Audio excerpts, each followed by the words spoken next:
Well, thanks for joining us. I'm Matt Sampson. Now, we've all dealt with bullying at some point in our lives, and actually, if we have kids now, we may be dealing with it in a kind of a second-hand way.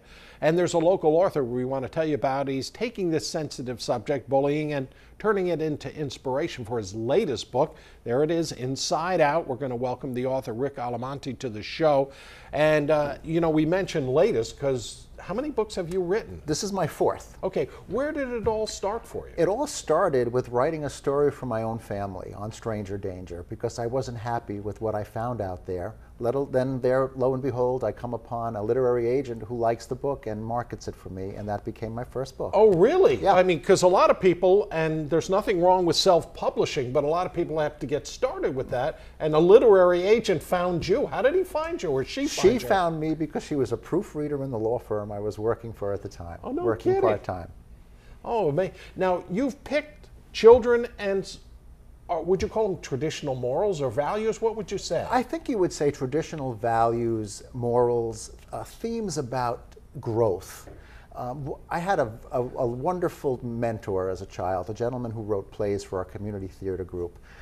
And all of his stories had this theme of taking a second look at someone and maybe finding there's more to them and more to like about them than maybe you first realized. And that has carried over into me and been a big important part of my writing, whereas characters evolve, they learn things about themselves and they learn things about the people around them. Okay, you started with stranger danger, but now you're on the topic of bullying.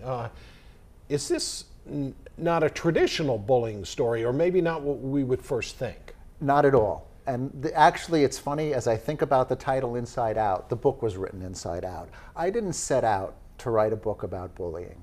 I set out to write a book about appreciating differences and understanding one another and acceptance.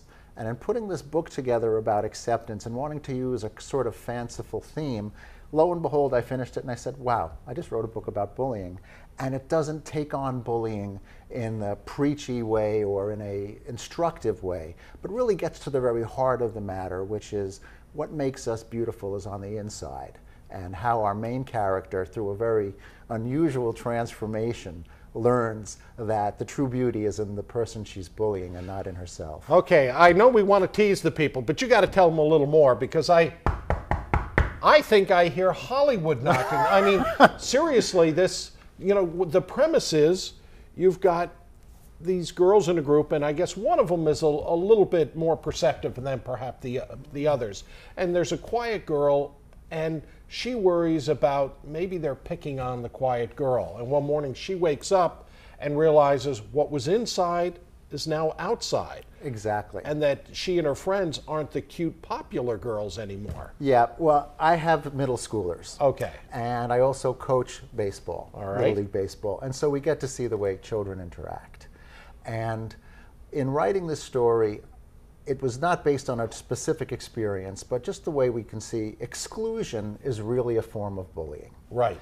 And when I put this book together, I developed a character based upon the typical queen bee in middle school who has everything and everyone and is adored by everyone for being the coolest of the cool. And she finds her target, who is a child who is a sweet child who takes care of her brother because she's the child of a single mom and is brutally picked on at school, on the bus, etc. And our heroine, or maybe our protagonist, you can decide, Sally Simpson in the book, wakes up one morning finding herself transformed into a hideous creature, taken to a school where all of her friends have been similarly transformed into creatures in which their inner beauty is portrayed on the outside. Or their inner ugliness. And their inner ugliness. And as the story starts out, herein lies our tale of what true beauty is about when one day a young girl finds herself inside out. Oh, that's, I mean, that's, now you mentioned, is it more as a parent, or did you experience some of this yourself when you were a kid?